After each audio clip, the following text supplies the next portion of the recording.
Good afternoon, everyone. Welcome to the first discussion of our National Child Protection Week webinar series, The Next Gen, Disrupting Change and Building Spaces, an important gathering during NAIDOC Week as we come together to acknowledge the vital role that each and every one of us plays in ensuring the safety and well-being of children across our nation.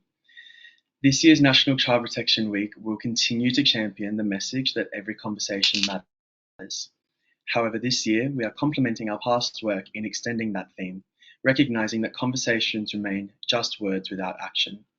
This year's theme of Every Conversation Matters, Shifting Conversation to Action, captures the true essence of what we envision the future of National Child Protection Week to be, ultimately aiming to promote the safety of every single child, now and well into the future.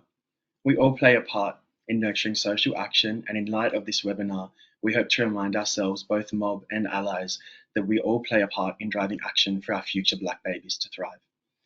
But before I begin any further, I would like to acknowledge with my deepest respect and reciprocity the Gadigal people of the Eora Nation, who are the traditional owners of the lands from which I am joining from today and working on this week.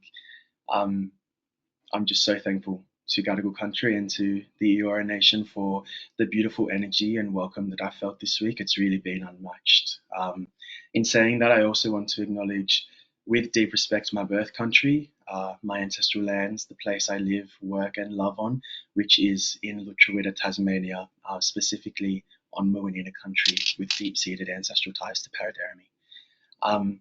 I pay my respects to each and every single Indigenous person sharing their time so generously here with us today and during NAIDOC, no less. Our ancestors have collectively walked many paths, and up in Sky Country, they've brought us to this moment together. I acknowledge the energies and the custodians of the Indigenous lands you're all joining from today, whether that be in so-called Australia or around the world.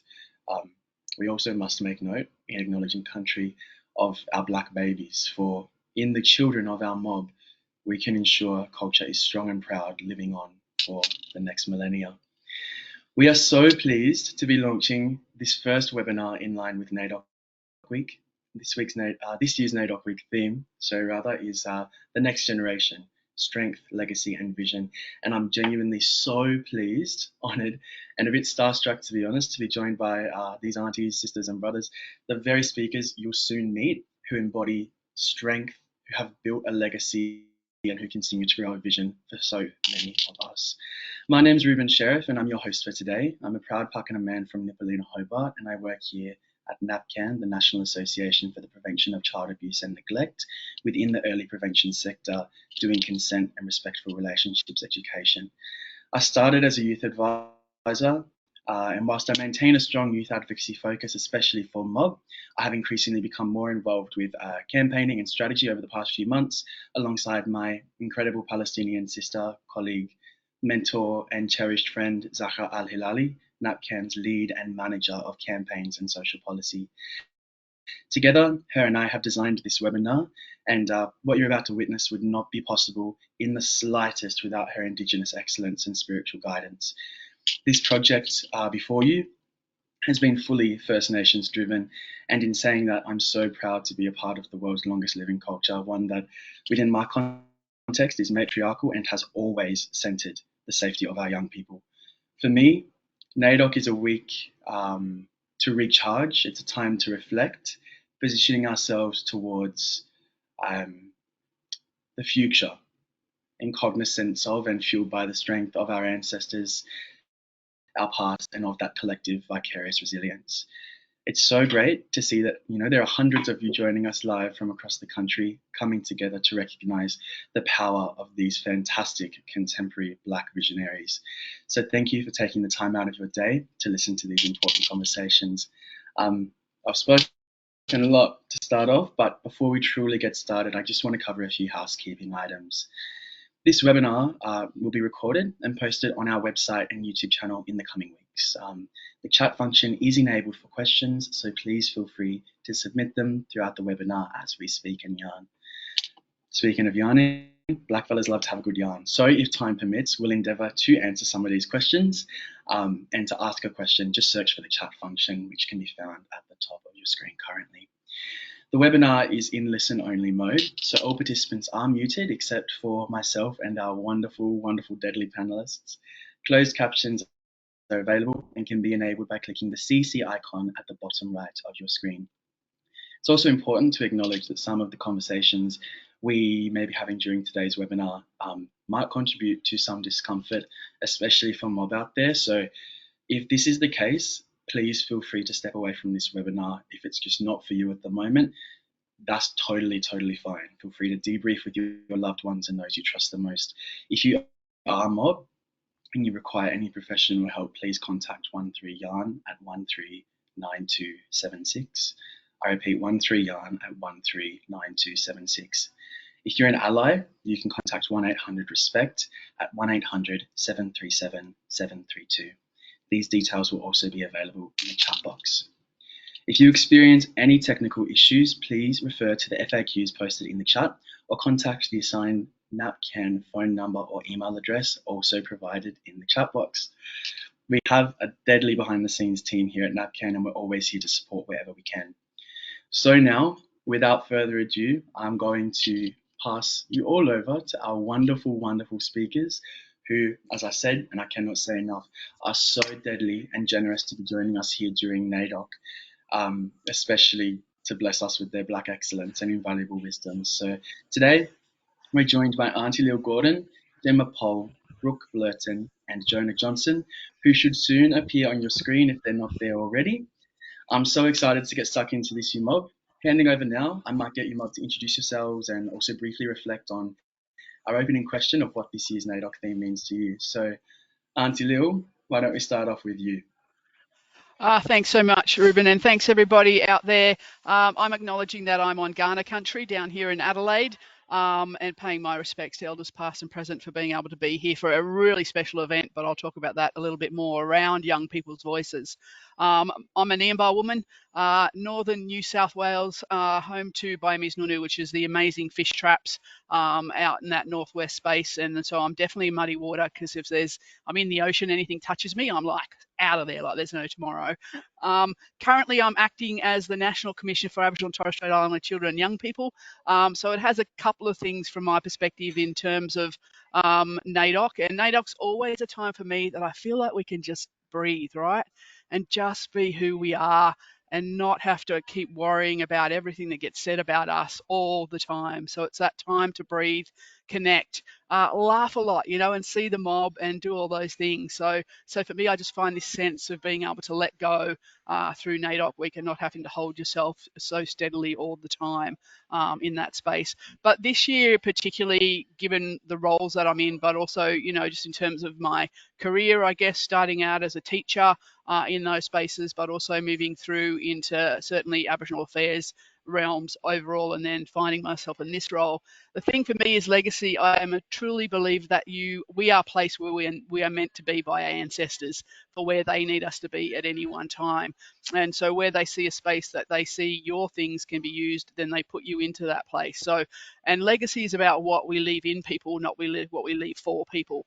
And for me, I fully believe that. So any interactions that I have with people, for me, it's very deep in terms of what, as part of that interaction, means that people are going to grow.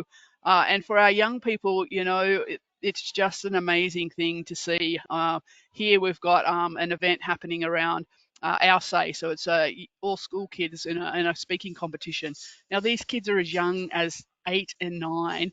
And I tell you what, it's unbelievable some of the things that they're talking about already and the strength of who they are and what their visions are for their future and how strong that they see it. So I actually feel so much taller by just listening to them today and hearing their stories. And, they're so powerful in that way that they are coming forward and doing that. I've got an 18-year-old going on 35-year-old, I'm pretty sure. But again, it's just, that's what resonates with me so much. Like, how do I make sure what I'm doing creates a better space for what he needs to be in the future without having to think about too much of the horrible stuff along the way. But in the same token, build that strength and that resilience that means that they're going to keep going in the way that they need to. So for me, it's all of those things and just the joy of being, the Black person, and actually celebrating that so deeply and not having to defend it constantly is the week for me, in a breathing moment and connecting with all the mob and, being able to have a bit of banter the way that we do. So I love it. Auntie, that was just the most deadly introduction, and wow, so many points to reflect on there. I think is so important the way you articulated legacy, and you're so right. This is just a great time for us to take a breather and really surround ourselves with that love and kindness that is so intrinsic to what it means to be a black fella. Thank you so much, Aunt. Gemma, I'll pass over to you. Thanks, Gemma. My name is Gemma. I'm Wiradjuri, also Ngamba and Barkindji from central New South Wales, but I grew up on the coast on Worimi country. But today I'm calling in from Bundjalung country, which I'm not usually here, but it's very special, and I'm really excited to spend NAIDOC week here this year. My mob are the Beatsons and the Higgins, and I'm also currently the CEO at Common Ground First Nations. And we're a 100% First Nations not-for-profit and collective of mob all across the country in the Torres Strait Islands who believe in the power of storytelling to change systems. And yeah, the power of storytelling to really change systems so that they center our mob and our community aspirations as well. And the theme this year, for me, it reminds me about how our ancestors have really dreamed us into existence. And I think for all Aboriginal people here today, we don't just have our families and communities behind us, but we also have millions of ancestors across time and across thousands of generations who have contributed to our existence and who connect us to our countries and this place. And when I think about legacy, I do think about my great nan, Emily Merle Beatson, or Nanny Merle, or some people called her Merly as well. Um, and the stories of her cheekiness and her sass and her humour and all the things that you said, Arnie Lil, that NAIDOC Week is all about. And when I think about vision, I think about my two little Gibeons, my two little nephews, and all young fellas, and how all the decisions that we make are made with them in mind as First Nations people. And I really think that this intergenerational thinking shapes everything that we do at Common Ground. And our work is really about legacy and protecting and amplifying our knowledge systems and backing this next generation to carry our knowledge systems and legacy into bold new spaces. And yeah, making sure that young mob know that we don't always have to fit into existing systems, but we can actually work to reshape them. And yeah, because we come from that excellence and we come from that collective vision of our ancestors. So yeah, a little bit about me, and thanks for having me. No, thanks for being here, sis, and that's once again so deadly. We are the hopes and dreams of our ancestors, and let us not ever forget it. The visionaries are in our youth, so thank you so much for your powerful words in the introduction. Brooke, on to you, sis. Hello, mob. Happy NAIDOC week. I resonate with so much of what Lil and Annie Lil said, and Gemma. I think dreams. We always talk about what we've inherited, but dream. I think we sometimes forget the dreams that we might have inherited that sometimes can pass on and be a part of us that we don't even know. But I am a proud Noongar Yamaji woman. I have the privilege of living in Naarm on Wiradjuri country, part of the Kulin Nation. I've travelled all over the state, but I'd say nothing beats my home, where my grandmother's country, which is the Balladong Noongars, which is like southwest of Perth. And I grew up, I guess, knowing a lot of the stories and kind of, I'm lucky I listened, honestly. I really credit. If I didn't listen, I would not have as many great, beautiful stories. I'm so glad that I sat with my nan and I listened to her stories, because when I think about this theme and I think about the legacy that she would have wanted, I think, I always say that she would be really proud. And I think my brothers make me really proud, and they're the next generation for me, being, I guess, the only woman in my family, like my close family at the moment. I take on that sort of matriarch role, and I sort of pay homage to my grandmother and my mother, who are no longer around. It's been a long 18 years without them, but I think this theme just really touches me this year because the next generation has always been a focus of mine working in youth work. I've worked in youth work for about 10 years.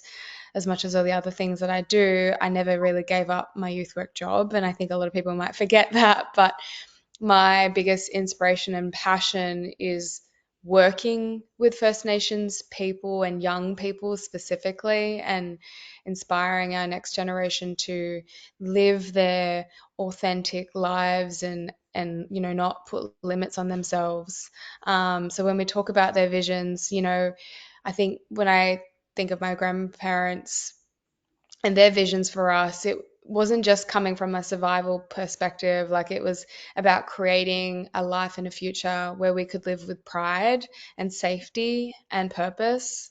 And I'm just so lucky that I get to do this. Like, I sit in my house and I think, wow, what an amazing, life that I have now thanks to them. So yeah, I guess it's kind of drives everything in me to like think about what I do, why I do it, and like what is behind it. And I think that's just, I think I pay homage to them in all its glory. Like, I think it just shapes everything that I do. And like Gemma said, like our dreams, making sure that we're continuously dreaming, and especially during this time, like makes our dreams more communal during this time, when you're talking about things and other mob relate to it and they can connect and they understand it. So yeah, thank you so much for having me on this webinar. I feel very, very blessed and very honored. So thank you.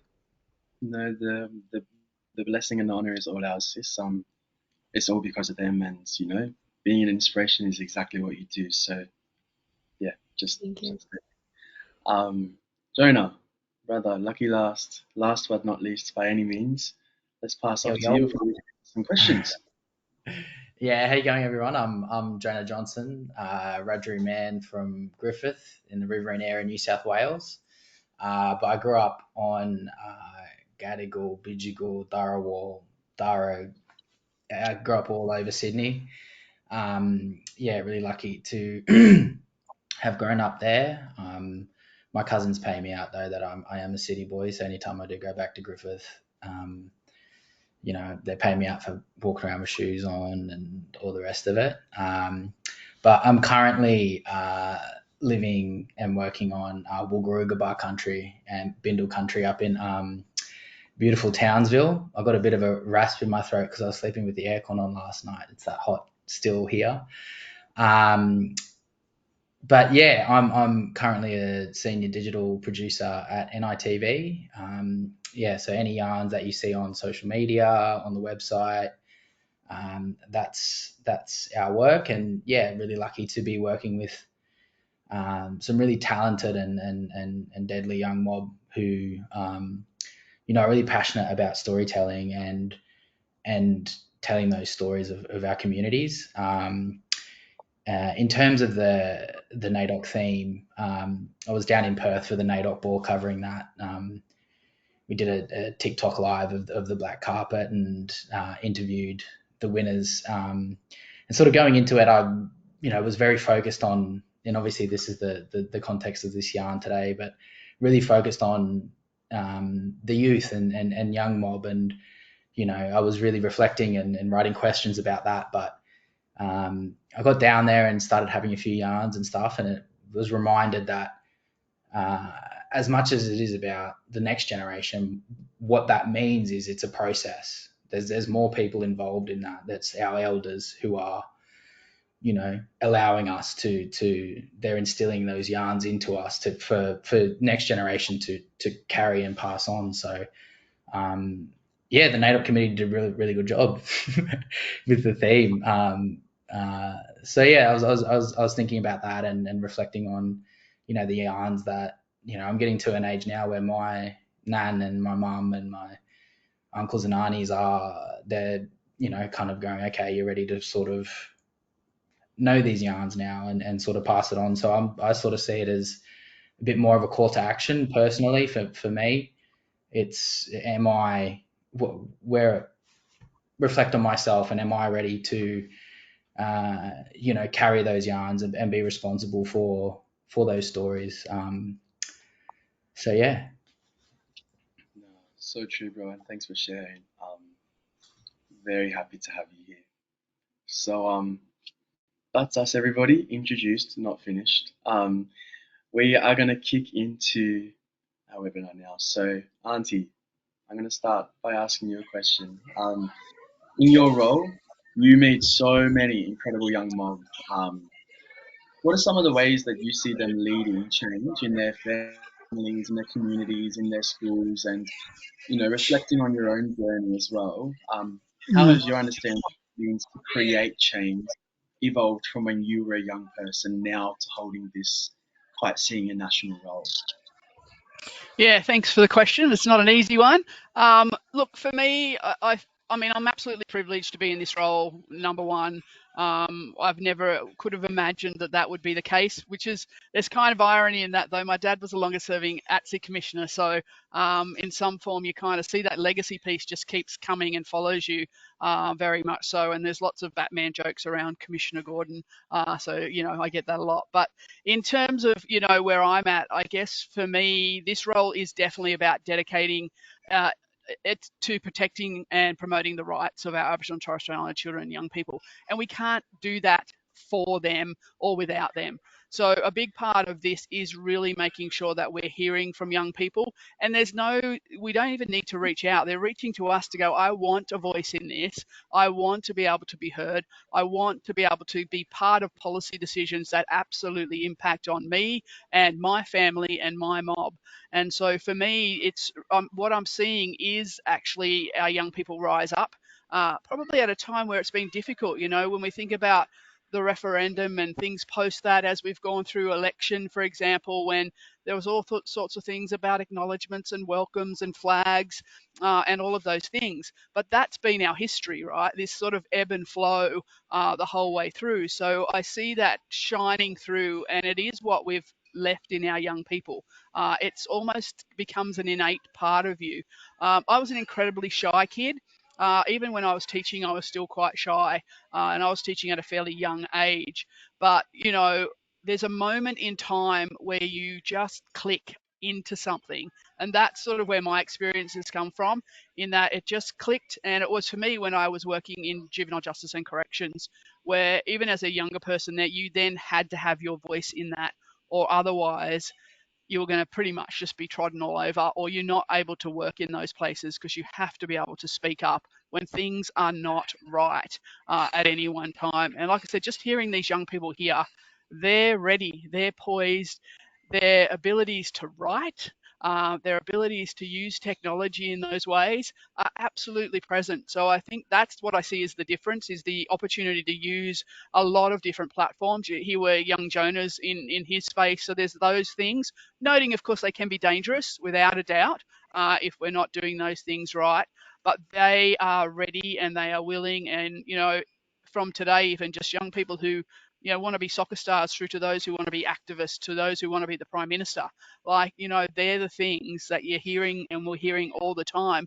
But they absolutely want to be present and in the room with the policymakers and the people that make decisions that impact our young people. And we're seeing a lot of, obviously, the stuff around youth incarceration, and child protection, which are the two areas that this role particularly has been set up to do. And they're in there fighting very much so, and they want to be heard. And our job is to give them that platform. And sometimes it's a bit hard to move out of the way when we've been fighting for so long. And I think that's one of the challenges. Sometimes we'll have, our elders that they want to protect young people, and that's certainly what I want to do. But sometimes we just need to move out the way and just stand really strongly with our young people, and let them be the voice that needs to be. So they're the couple of things from my perspective, and happy to talk a little bit later on. But one of our key functions is amplifying the voices of our Aboriginal and Torres Strait Islander children and young people, and we're working through what that looks like. But there's so many opportunities. There's so many young groups out there. Are just they're the CEOs, Gemma. They are the young people who are just taking up these roles like no tomorrow, fearlessly, and we just love it.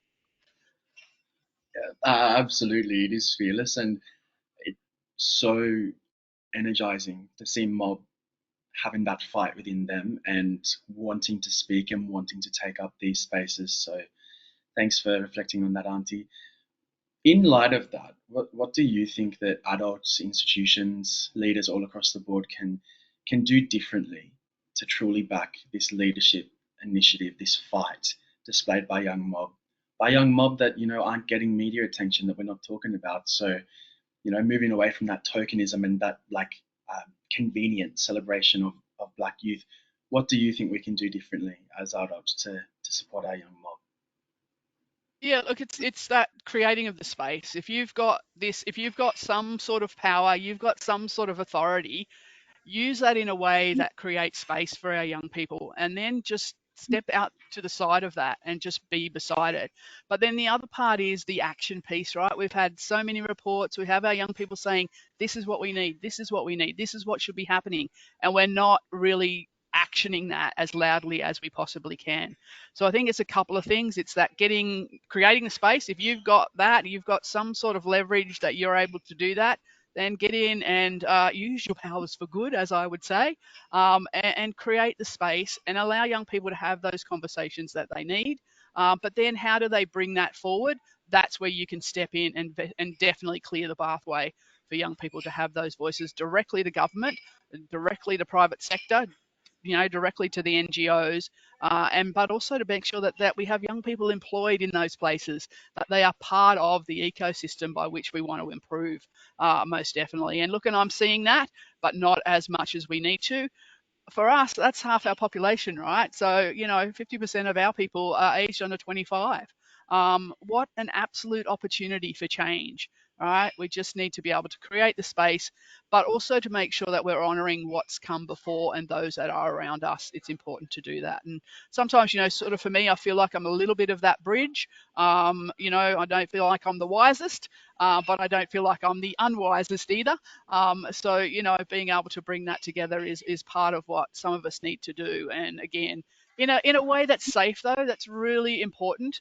When our young people are hearing the things that they are hearing, how do we make sure that we're caring about them and valuing them in that way? Because when we value young people and young children, we uphold their human rights. And that's the space that we're in right now.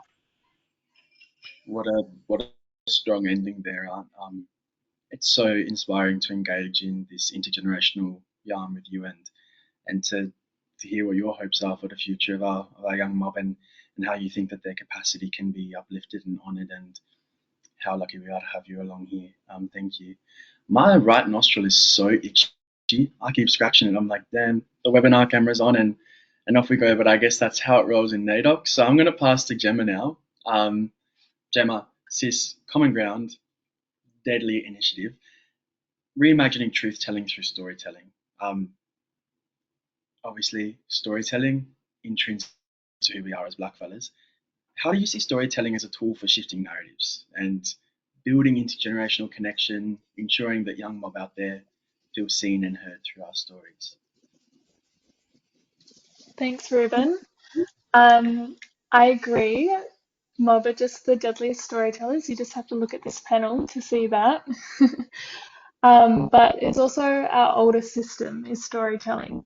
And yeah, it's how we've survived, it's how we've thrived, it's how we've held knowledge for over 80,000 years.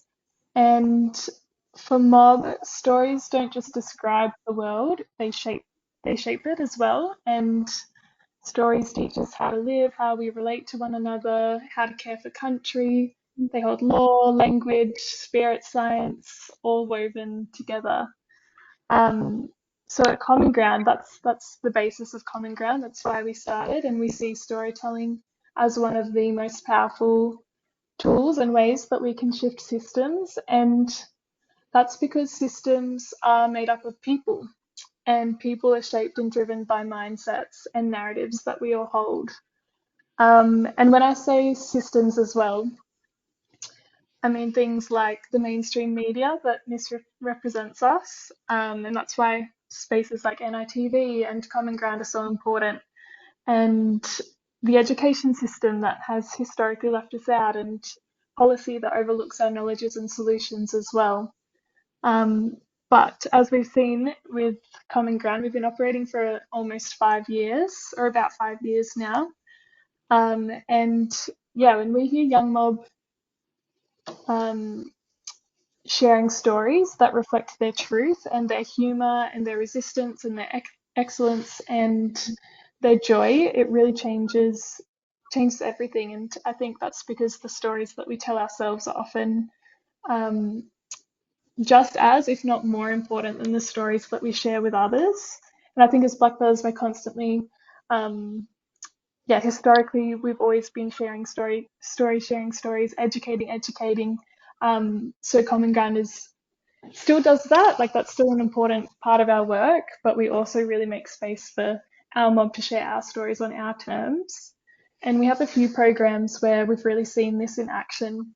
And one of them is the Creators Circle, and we bring young people together to collaborate and build their storytelling practices and portfolios. And then we've got a grant program called Grounded Story, and that's where we distribute grants that go directly to early stage and young filmmakers, photographers, artists to work on dream projects.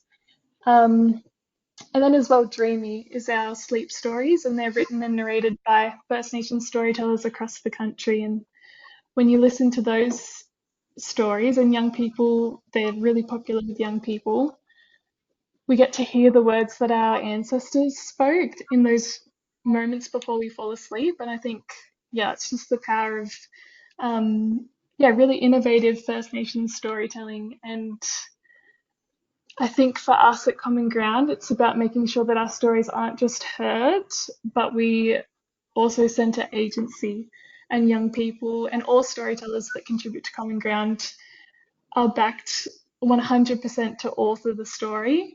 To share our stories our ways. That's what we often say at Common Ground. And that's when we see the most impact.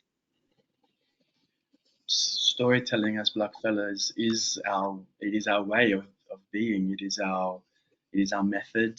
It is our ontology. And so I'm just so stoked to hear you speak about Common Ground a bit more and shed some light on that, sis. You were saying like it's really important that youth are kind of like innovative with these means of storytelling. Common Ground is also reimagining truth telling through storytelling on digital platforms. Rightfully so, taking up a lot of space in that area. In your view, how do you think that we can resource and support and protect, young blackfellas who are using their voices in the online space, especially when we know, and in light of a very turbulent past few years politically, that the current neo-colonial social context that we're situated in can make being online as a blackfella quite unsafe. That was quite jargony and very convoluted, but basically what I'm trying to ask is, how do we keep young people safe online when they're engaging in this storytelling process? This is a huge question, but such an important one.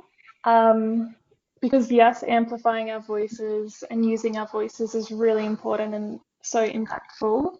And at the same time, it's also true that it can be risky and it can come at a cost. And we're often asking young mob to be truth tellers in a system that often punishes truth. And as you said, it can be unsafe. So at Common Ground, we've got quite a decent following. I think we've got about 85,000 followers on Instagram. So we know that with that comes a huge responsibility to create those safe spaces. And whether young mob and all mob are writing an article for Common Ground, or we're collaborating on a photography post on Instagram, we've got really strong community guidelines in place, and we monitor the comments, especially around dates like Gen 26 or during moments like the referendum where we see spikes in racism and trolling, especially the referendum.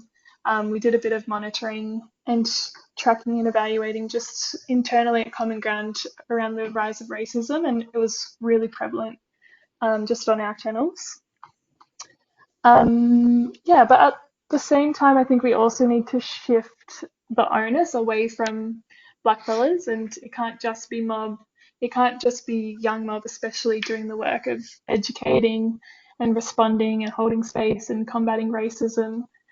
I sound a bit like a broken record, but all we talk about is systems change at Common Ground. And I think, again, that's what we need here. And I think it would be deadly to see like resourcing and long-term investment in more Black media, Black tech, Black-led safety strategies. And yeah, we've got so many deadly organisations already. And I think we need funding that not only platforms our voices, but also ensures our voices are nurtured and protected as well. And then another thing that we are exploring is more kind of like relational support and things like having an elder in residence and encouraging peer networks and creating space for digital wellbeing education so that young mob know that they can step away when needed, and that rest is resistance. And we can't expect young mob to be online all the time and advocating online all the time. And we know that many of our most powerful advocacy movements and campaigns are the ones that centre in-person connection and action as well. So yeah, I hope that answered your question, but I think to sum it all up, wrap a bow on it, when we back young truth tellers, I think we must also build stronger and safer systems because our voices, yeah, we want them not just to be heard, but to also be held. Oh, that's beautiful at the end there. I don't know, sis, you definitely answered the question, and I really enjoy how you pivoted the question and highlighted something I secretly really hoped that you would, which is the onus is not on us exclusively to make these spaces safe. Um, but in the work that Blackfellas are doing, especially through Common Ground, I'm so glad that Young Mob have that as a digital space, a digital third space to explore and to experiment and to just be. It is so invaluable. And reflecting on what you said about sounding like a broken record, we sound like a broken record for just reason. It's because that's what we want and that's what we need. And so, thank you for all of your work in this space, sis, and really striving towards that. It's for me as a young person so inspiring and deadly to hear from you about that today.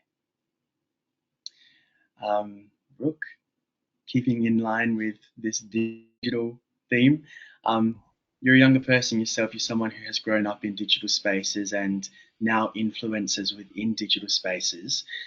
I'm curious as to some reflection from you as to how you navigate being an Indigenous woman online in these public forums, and in your experience, what you need as mob to thrive in these spaces. Yeah, I mean, my journey has been a very kind of unusual one. I think, kind of going and entering myself into a medium that's probably unheard of. Like my first enter into digital space was The Bachelor, and obviously, like, not, statistically, a lot of mob don't go on those sort of shows because reality TV doesn't really protect us, and I guess, talking to Gemma's point in terms of like bigger mediums like mainstream media, like they don't always cast mob, and they don't really kind of give them the opportunity, I guess, mob opportunity to be themselves and to show their character. They kind of already have that preconceived idea of what Aboriginal people are like. And so I guess my journey has been such a challenging one in terms of navigating those different spaces and trying kind of come up against so many different obstacles and barriers, and trying to, kind of like Gemma said, like working in digital spaces and encouraging our young people to do it. You're constantly always holding space for truth, and you're also trying to also protect your peace. And sometimes it can be such a balance, with trying to amplify our stories and try to amplify mob, and yourself, but then having the contrast of that to call out injustices and also know when to sort of step back and try to back yourself and take care of yourself in that time as well. I personally have battled with this. I think, in the more exacerbated times of my life, especially around the Bachelorette, when I was kind of coming up against being the first and the only one, people looking at me to do this and to ask that. I really lent in to my networks and to the mob that probably had more experience. So luckily for me, when I was doing the show, I had a First Nations consultant and an inclusivity consultant, so that I could go do the show and have someone who was making sure that they had my back. And I feel like that's very unheard of, especially in the industry. And to have that for me allowed me to be able to do my job, which in hindsight is to fall in love, which sounds really weird, but and I guess that's the mediums that I work in, with like influencing and being an author. Like you're kind of always coming up against space. You're always in spaces that not necessarily will always protect you and have that safety. And so you have to kind of create it yourself. And for me, I just really rely on the fact that I know that I'm going in to do my job, and my job is to hold space for young people and to encourage young people and to hold space for truth telling. And like, sort of to reiterate what both Annie, Lil and Gemma said, like truth telling and storytelling is just so powerful. So if you've got that in the back of your mind, like nothing really kind of matters. People will say things and throw things at you, and you're like, well, I know myself well, I know my mob, but I guess to sort of answer your question, which I've completely forgotten because my brain is just like completely gone in a loop now. But I think digital spaces are really hard to navigate. I think, like, especially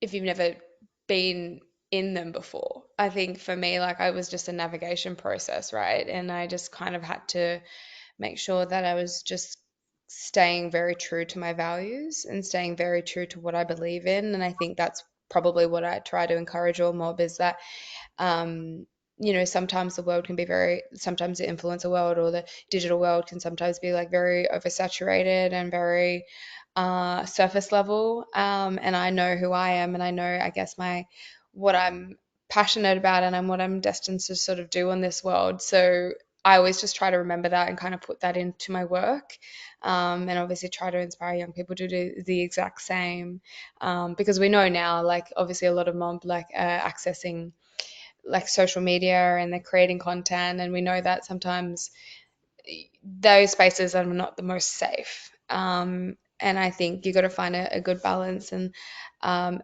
think that the core of it is to protect your peace and to know that your mental health and your well-being is most sacred to you. And if you need to take time off, you take time off. But like, also know that your resistance and your resilience and is so completely and utterly valid, and just take control of that as well. But yeah, I think we need, like Gemma sort of said, we need more stronger systems. And the only way we sort of get that is if mob are more internal to these massive organizations and platforms that are doing the work and making sure they're encouraging and I guess like advocating for First Nations mob. Like, I think setting up the systems. I know personally, I've been at Nova for 2-3 years doing a podcast with Maddie Mills. And him and I obviously advocate for mob all the time, but they didn't even have a rap plan, and now we're a part of that process. And obviously that's, like, people will be like, well, why didn't they have one? But it's like, well, they just didn't have anyone in the inside telling them that that's what they needed to do. And Maddie and I are very proud of that process, because even just a reconciliation action plan can sometimes make a world of difference of just making sure that they're encouraging and they're supporting First Nations mob inside.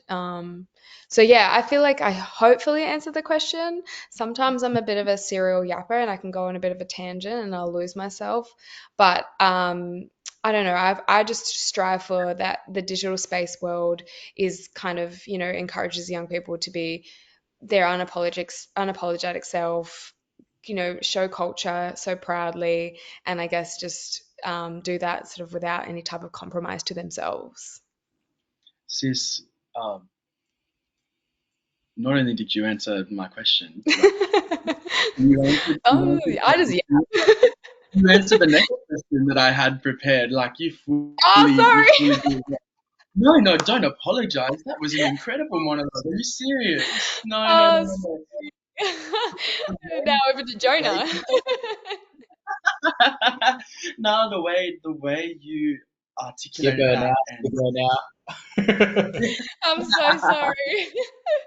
no, just don't apologize. That's the whole point. Like you just delivered such a strong, incredible monologue. Like for our young mob to have you as a role model in these digital spaces is, I don't even think I could articulate with justice in my wording how invaluable that is. Like Oh, you thank do you. so much for young mob, and just existing, you do far more than just existing, by the way, but even just I existing always say to them in as the well, space. like, I'm not too, like a lot of people will compare in terms of like they sort of think that these, I guess profiled people aren't accessible. And I think for me, like I've always tried to make sure that I'm always accessible to anyone. Like in terms of, well, obviously I don't want to be trolled, but working in the digital space, like a lot of mob will reach out and a lot of mob will ask for advice on business or how to work social media. And I've always just made sure that like I'm still accessible to that point where, you know,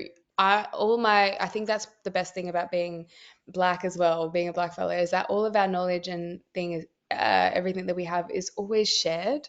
And I think, like they always sort of say, like, I don't know, like not to, I think a lot of white mob will just keep the resources for themselves. And that's a big overgeneralization, but like, I think for us, we've always just like shared things, and I've always just been a sharer because I've not really had much in my younger years to share, and now I do, and I just don't really take that for granted. So, and love being a part of these things. So, I don't know if I answered your second question, so I should shut up.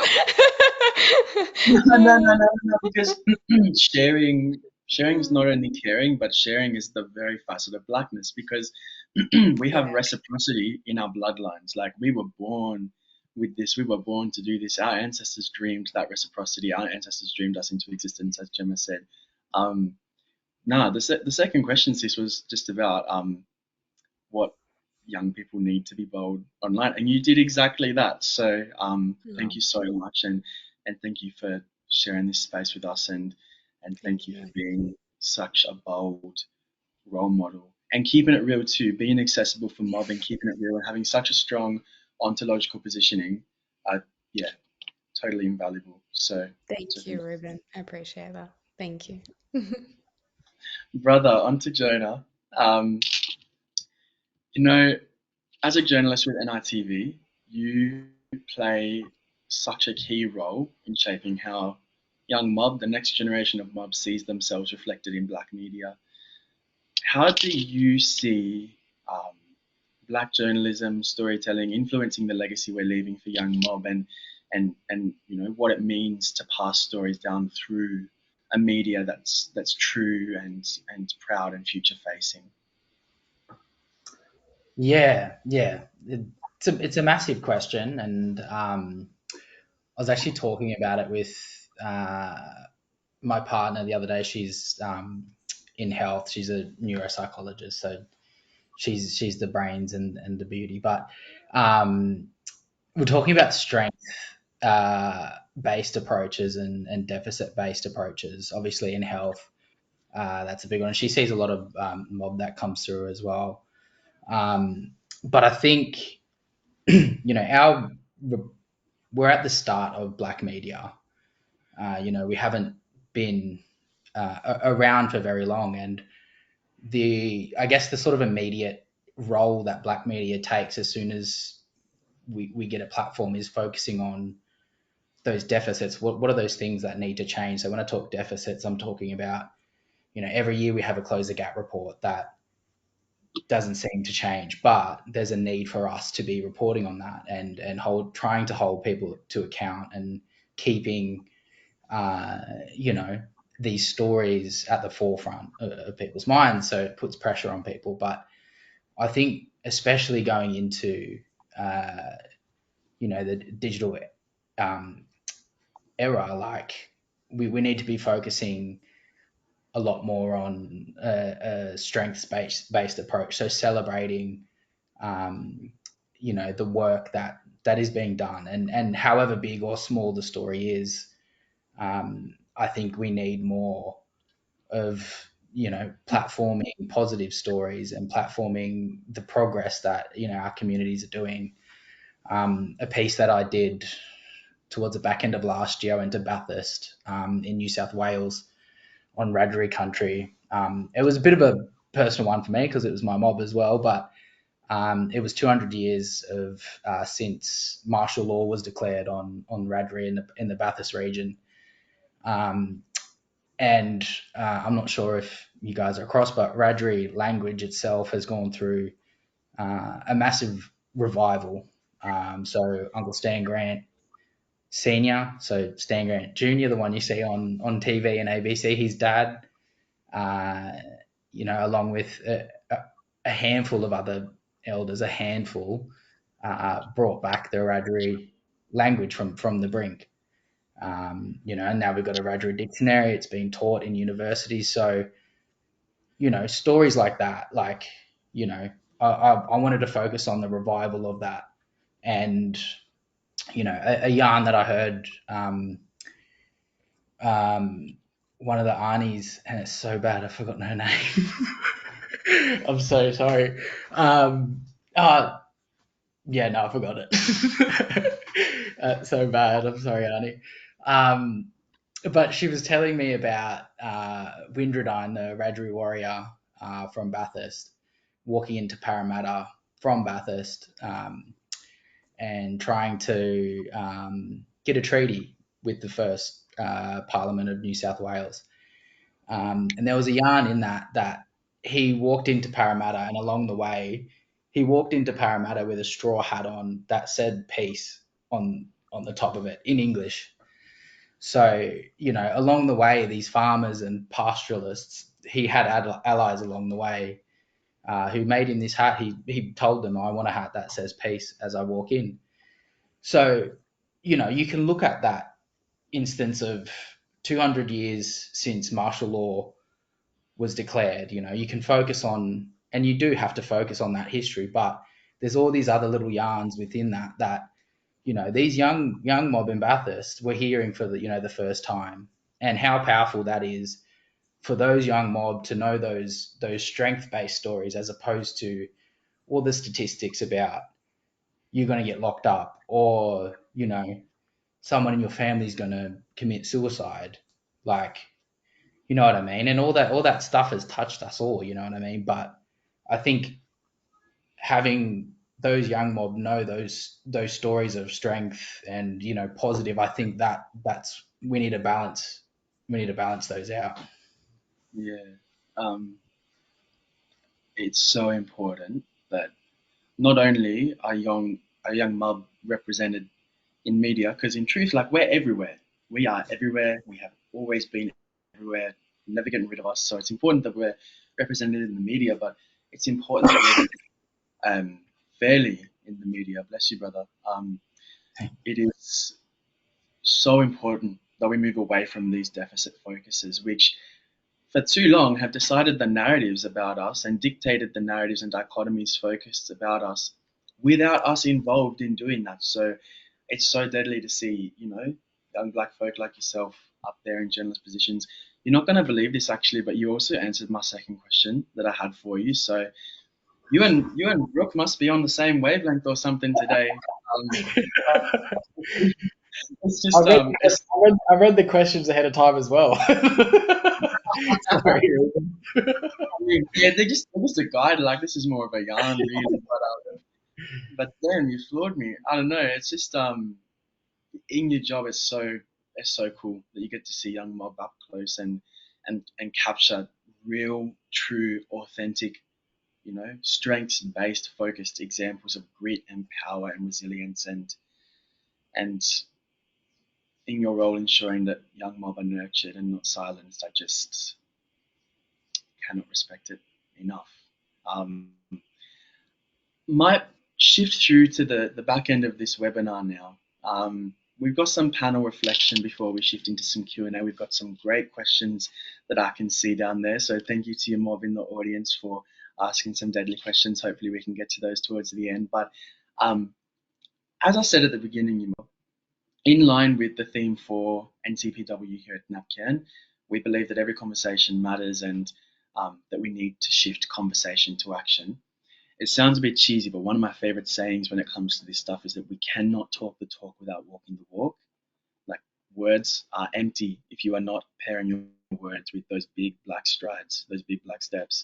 So I kind of want to present like a call to action and ask each of you, what are some bold shifts or actions that you'd encourage any and all of the audience members, regardless of their background, their role, their organizational connection, to take in the next 12 months to better support the next and the current generation of mob who really are our visionaries to continue building this legacy and this strength and this reform. So I might pass to you, Auntie, because you were in first before, so might just follow with that order. But yeah, I'm really keen to hear from all of you. Like, what are some bold actions or shifts that you think people in the audience can take to uplift mob and to encourage and support this future of legacy and strength and reform? Yeah, look, I'm glad you're starting with me, but look, I guess from my perspective, it is, and I don't know if it's allyship that I really love that word, or champion, or whatever that is. I'm not really sure, but there's a really great quote that I kind of I guess the way that I operate, particularly in government, and it's by Arnie Lilla Watson, who's been, an advocate for many years with a group of Aboriginal and Torres Strait Islander people, and she attributes this quote to a group of people she worked with. But if you've come here to help me, you're wasting your time. But if you've come here because your liberation is bound with mine, then let's work together. So what I often say to people is what does liberation actually mean? What does it mean for us to feel free, but also for really the broader Australian society to be free of this feeling they've got of having to, punch us down every 5 minutes from that perspective. Like, what is it that's going to uncouple, and what's the hearts and minds stuff? And so, I often try and talk to people deeply about when something's coming up, I try and get to the essence of why people are feeling that way or feel as though they need to promote things that way.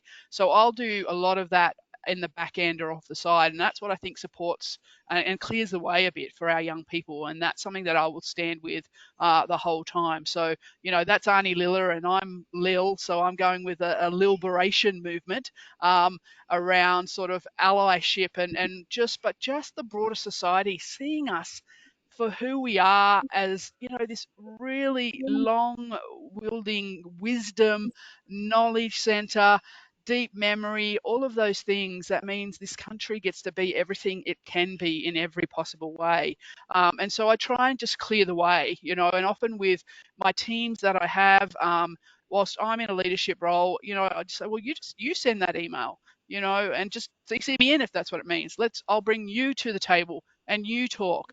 And so it's really important, I think, for us to be able to, again, create that space and keep doing it and bringing people to the table, but also for people like us to be holding people to account when they're not doing that as well as much as possible. Of course, you put yourself in many ways in front of it all, but if not me, who is kind of where I go with. I'm here and I'm going to give it my best shot to make sure that when young people need to sit at those spaces, that they are safe, that we are making sure that we're right next to them, and that's what it's going to create. That's what it's going to take for us to create change in a systems way. There's that you can't. You can't do something new based on the old thinking or something. I can't remember what the quote is particularly, but we need new thinking, we need innovation, we need that imagining a future that's actually possible for us to not have to keep facing this stuff day in and day out. My son, 18, was going up to tradies week or whatever it's called, schoolies week, and I just said to him, son, you're gonna just have to not. If someone says, get out of my way, or just move, just get out of the way. It's too scary. I find it that I'm trying to teach him to have the resilience, but at the same token, that to understand that the landscape that we're in means that they are at risk in many ways. So there's a balance there, because he's been around obviously my career, and so his ability to articulate and stand up, he'd stand there and try to argue, and then everyone had run at him, that kind of thing. So you sort of have that balance. But for me, it's very much just standing beside people. And there's a comic that's come out, and I hadn't realised it, and someone mentioned it to me, Dreamwalker.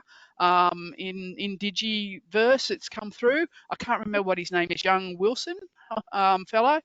And it's about this woman, right? And she's out there protecting the world and protecting young people from the things that come at her, because she's searching for her child. And kind of for me, that's just what I want to continue to be, as best as I can, whatever I can, in these spaces, but also work inside of something like government, in a way that brings people to the table.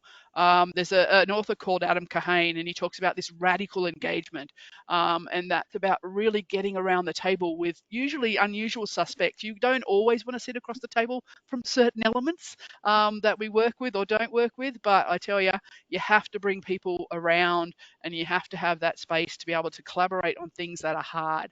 And I think that's the key from my end. We have to tackle the things that are hard, and do some things that are different, in terms of having systems change. And, like Gemma said, systems are built by people. We often talk about systems and systems. It's people.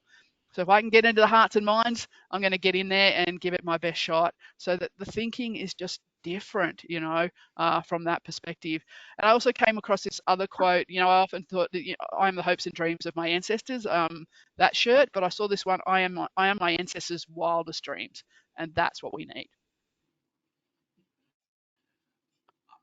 Yeah, blackfellas for liberation. That was that was that was so powerful, and such good reflections there on innovation and new ways of thinking, but also acknowledging that in thinking innovatively, we're only able to do so because we are supported and held and launch padded by the hard yakka of our ancestors and the legacy that they have paved for us. Gemma, on to you. I was reminded of two things while you were answering or asking your question, Ruben, and your yarn aunt. And the first one was a concept from Dr. Lil Gordon, which is sovereign storytelling. And I think if you're working with First Nations organisations or creatives or communities, my bold action or shift that I think would benefit everyone would be to actually hand over some of the power or power share.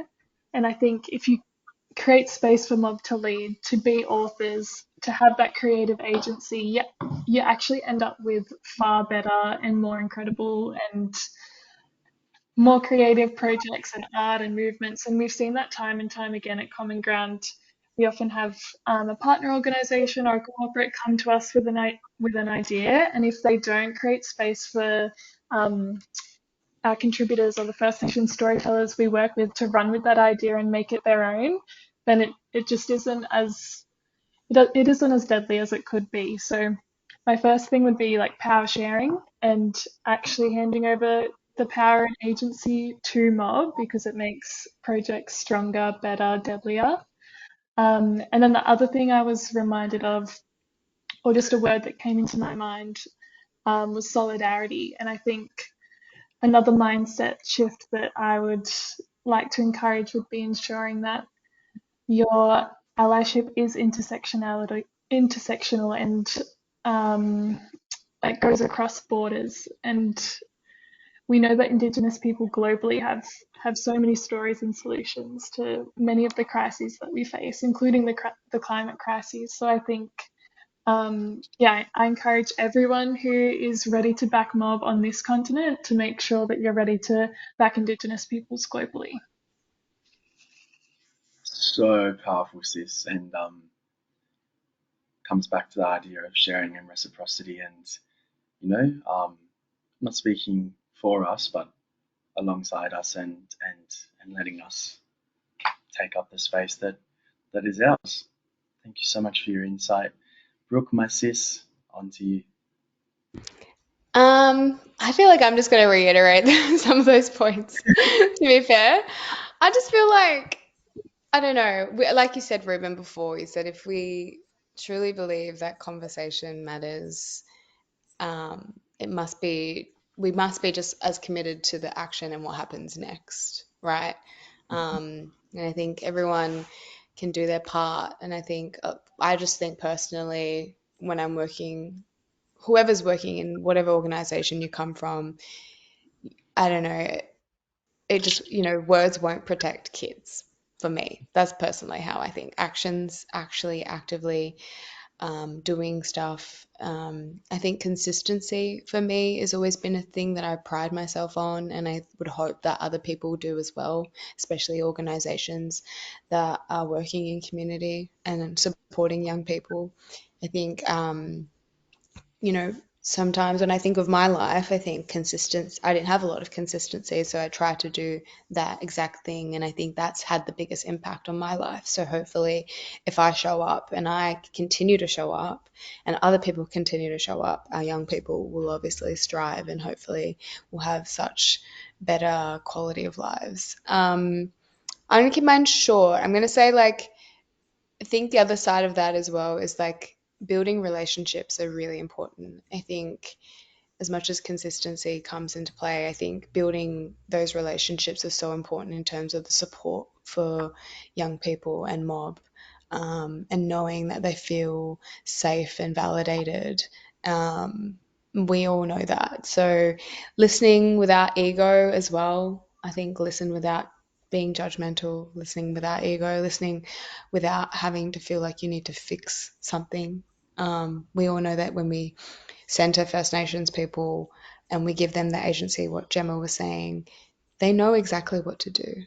And like Auntie Lil said, inviting young people to the tables and into the spaces and having them there and having part of that co-design and the consultation and the conversation, I think will make moves, because they will feel that agency and that authority, that I guess, I'll just feel the space in the room to be inspired. Yeah, that's probably just my simple thoughts. And I hope that's encouraged everyone to sort of take part in it. We all know when we're thriving in culturally safe spaces, we feel we can achieve better outcomes. So I guess that's what I just hope in the next 12 months, in the next 12 years, the next 12 millennials. So No, too deadly, sis, and great, great stuff for our audience to think about, really. Jonah, once again, lucky last, but not the least. I reckon unsubscribe from Murdoch and Fairfax 9. No, I'm cheating up. That's bad. No. I'm joking. These views are my own. No. I think grassroots and community media, consuming any media that is coming directly from community or that is grassroots orgs, like Common Ground.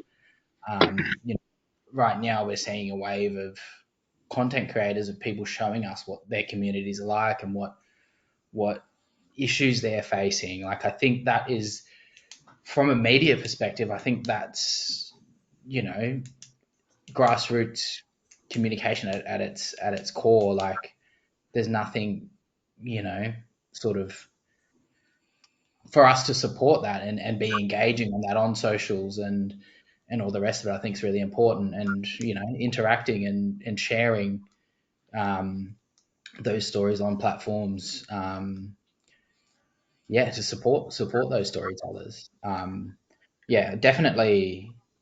And sort of back to the NAIDOC theme, but definitely, the next generation is they're going to be the story holders. They're all of the stories that we've got left are going to be passed down and being told on these new platforms.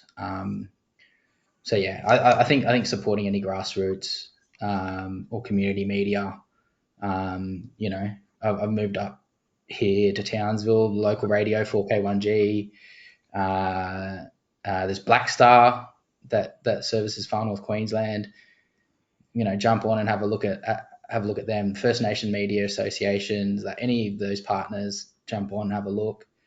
Yeah, I think that's an important way of protecting and supporting like young people in media as well. Yeah, no, too deadly, bro, and so true, so good. Get out there and do some research and find out who your grassroots orgs are around you, who the black organizations and corporations are around you, and you know what is black owned, what is black operated. Get out there and support it. Um, put your money where your mouth is. So we've got like 5 minutes left, right?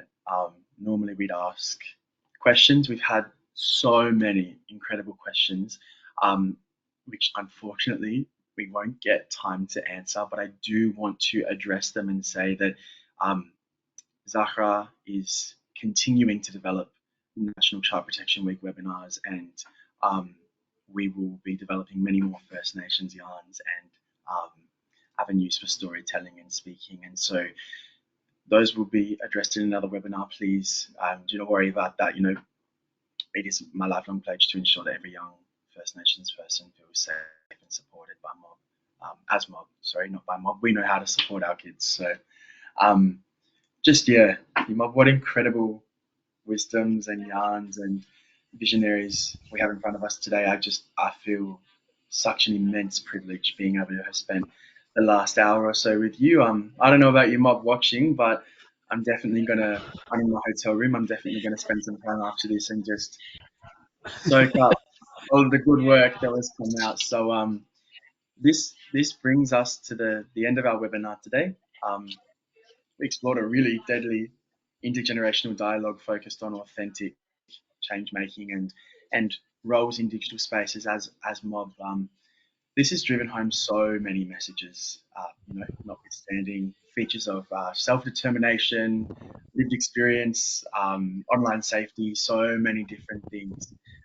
But one that I really took away and one that resonated with me were these really strong calls to action that we just had and just finished off with. Um, Definitely stuff for me to go and think about, and definitely stuff all of you at home to go and think about. Um, this is such a reminder of the Black excellence that we are constantly surrounded by. So may I please just also remind all of you personally at home that our voices as Black fellas transcend and still hold weight beyond NAIDOC Week, beyond these discussions. This is not just a tokenistic box ticking venture, you know. We have mob to thank for the very fabric of what we understand so-called Australia to be today. This always was, it always will be Aboriginal land, and as I said before, you know, we've always been here. We've got our ancestors on our shoulders, and we're not going anywhere. So, happy NAIDOC Week to all you mob. Absolutely. Happy Black Christmas, as my cuz Ray Ray would say, and happy Wednesday. And my nostril is still incredibly itchy. So, a reminder to everyone at home that the key findings of this webinar, any facts and statistics, any resources that were mentioned, they will be provided in a digital form to sign-ups in the coming weeks. So keep an eye out for that, as well as the recording of this webinar on our digital platforms and YouTube channels. Once again, thank you so much for joining us today. It's been a pleasure. And thank you, Ruben. You've done a really great job. Really appreciate it. And in terms of NAPCAN as well, in the whole bunch, I just feel so connected with everyone and appreciate the opportunity. And look, I even have proof that Brooke does give time for people. Because look, there's a picture, Brooke, you and I.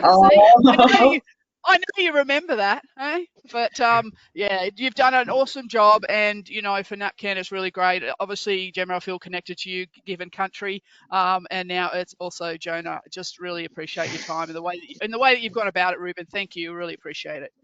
No, thank you. The thanks is all to you, and yeah, I'm gonna get emotional after this. Thank goodness there's only 30 seconds left. So yeah, just thank you, Mob, Auntie, Gemma, Brooke, Jonah. It has been the greatest privilege to yarn with you today.